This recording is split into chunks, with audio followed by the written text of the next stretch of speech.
So this is AP Statistics Chapter 6, and this is kind of going to go over more into Chapter 6, and it's going to be basically the rules of probability, just to prep for a quiz or test, kind of refresh your memory, because a lot of probability is just knowing the different rules and how to calculate.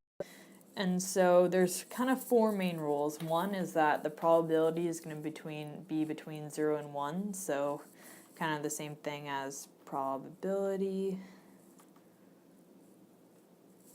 less than or equal to 1, less than 0. And so then also you're going to have your sample space. And so the probability of a sample space is always going to be 1.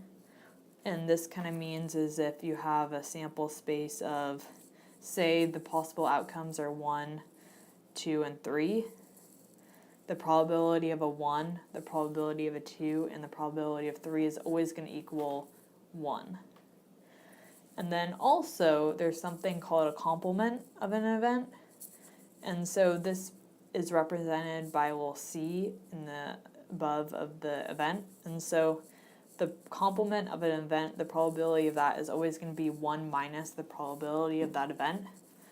So for example, if the probability of Sue ordering a sandwich equals 0.4, the probability of Sue not ordering a sandwich is going to equal 0.6, because this is the complement of this event. And then there's also something called disjoint events, and this is when they don't have any outcomes in common.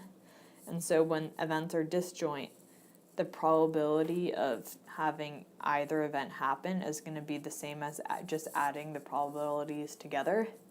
So for example, if we have, let's say event A is rolling a 6 on a die, so P of rolling a 6, and let's say event B is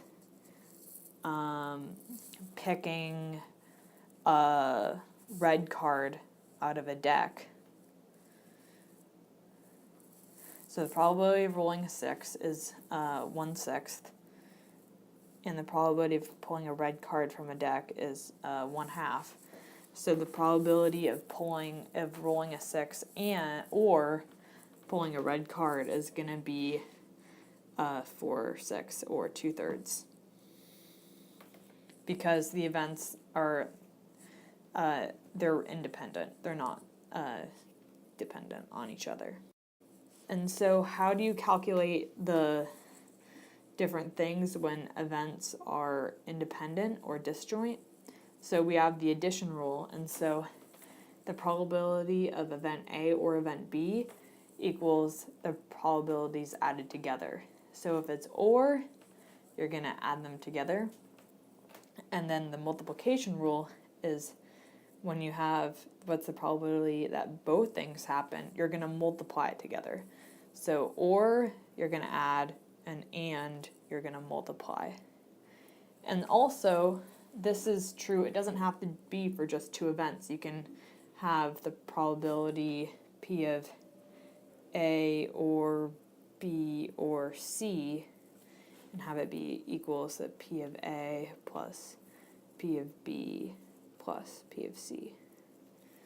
And then for multiplication, same thing. You can have P of A and B and C, and you just keep on multiplying them together.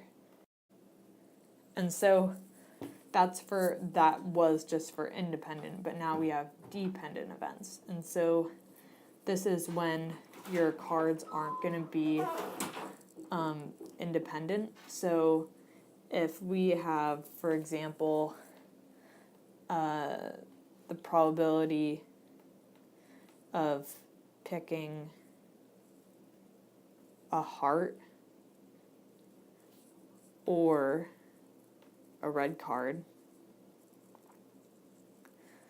we can do that as the P of a heart plus the probability of a red card. And then we're going to have to subtract the probability of them both happening.